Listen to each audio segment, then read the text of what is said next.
Bismillahirrahmanirrahim. Assalamualaikum warahmatullahi wabarakatuh. Selamat pagi dan salam sejahtera untuk kita semua. Selamat bertemu kembali dengan pelajaran kewirausahaan. Pada pertemuan kali ini yaitu kita akan bahas budidaya tanaman pangan. Tetapi sebelum masuk ke dalam materi, mari kita berdoa terlebih dahulu menurut agama dan kepercayaan kita masing-masing. Berdoa mulai selesai. Baik ya, kita lanjutkan untuk masuk ke dalam materi yaitu budidaya tanaman pangan. Apa sih itu tanaman pangan? Tanaman pangan adalah tanaman yang menghasilkan buah atau biji yang bisa digunakan atau bisa dikonsumsi atau dimakan oleh manusia. Itu tanaman pangan. Nah, ini contohnya gambar di sini ada kentang, ada ubi jalar, singkong, kacang tanah, kacang hijau, kedelai, sorghum, padi, dan jagung.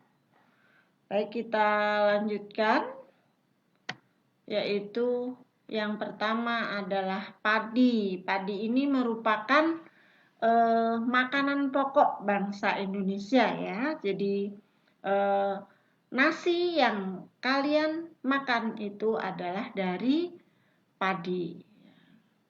Nah, padi ini termasuk keluarga padi-padian, batangnya beruas-uas, di dalamnya berongga atau kosong.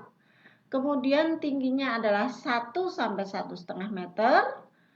Dan pada tiap-tiap buku batang tumbuh daun yang berbentuk pita, maksudnya adalah daun padi ini mempunyai tulang daun yang sejajar dan berpelepah, dan pelepah ini membalut hampir sekeliling batang. Sebutir padi berisi biji sebutir buah. Nah, buah ini biasanya disebut beras. Jadi beras itu yang dimasak menjadi nasi ya. Buah itu mempunyai selaput, kemudian selaput inilah yang banyak mengandung vitamin, terutama vitamin B ya, yang dapat menolak penyakit beri-beri. Kemudian beberapa padi mengandung zat warna, ada yang merah muda, ada merah tua, ada pula yang merah hitam. Jika masak, maka zat warna ini akan meresap ke dalam sehingga nasinya menjadi berwarna menurut warna yang dikandung oleh selaput beras tersebut. Selanjutnya, padi atau klasifikasi pengelompokan padi. Yang pertama, padi merupakan tanaman semusim, termasuk golongan rumput-rumputan, dengan klasifikasi sebagai berikut.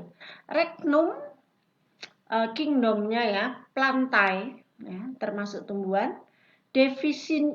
Divisionya Angiospermae. Kemudian kelasnya adalah Monocotyledon. Ordonya Poales, familinya adalah Poaceae. Kemudian genusnya Oryza, spesiesnya Sativa, sehingga nama Latin dari padi ini adalah Oryza sativa.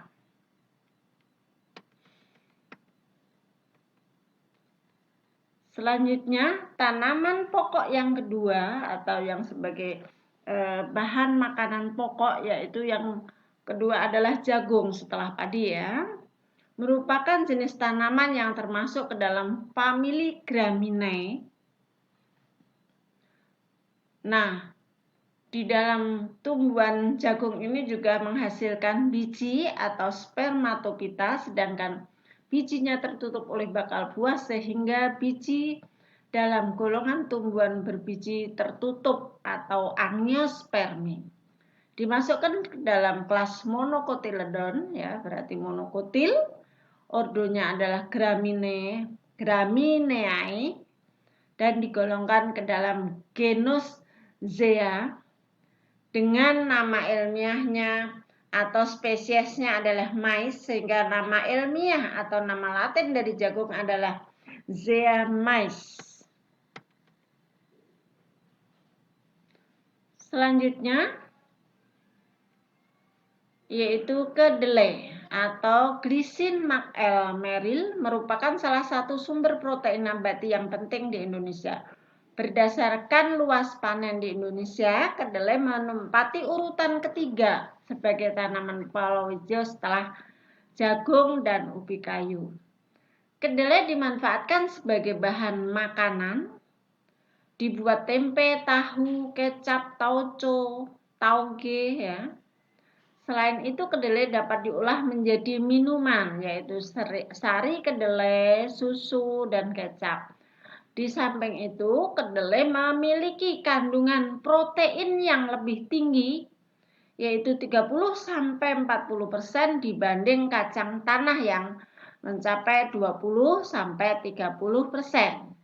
Kadar lemaknya 18%, lebih sedikit dibanding dengan kacang tanah yang 40-70% dan karbohidratnya 35%. Berarti kedelai ini tanaman yang protein tinggi.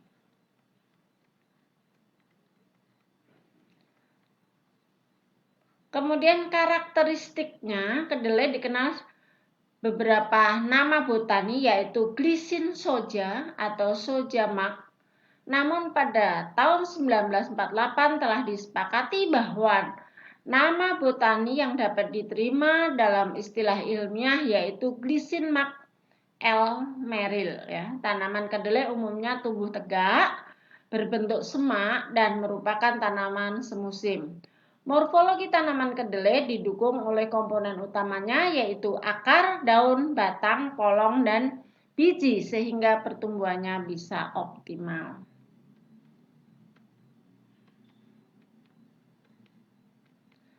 Selanjutnya setelah kedelai yaitu kacang hijau.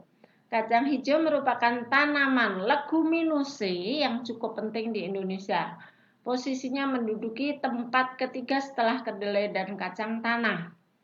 Sampai saat ini perhatian masyarakat terhadap kacang hijau masih kurang. Kurangnya perhatian ini antaranya disebabkan oleh hasil yang dicapai per hektarnya masih rendah. Di samping itu, panen kacang hijau ini harus dikerjakan beberapa kali. Peningkatan produksi kacang hijau dilakukan dengan cara memperbaiki kultur teknis petani, mendapatkan varietas-varietas produksi tinggi, dan masak serempak serta peningkatan usaha pasca panen.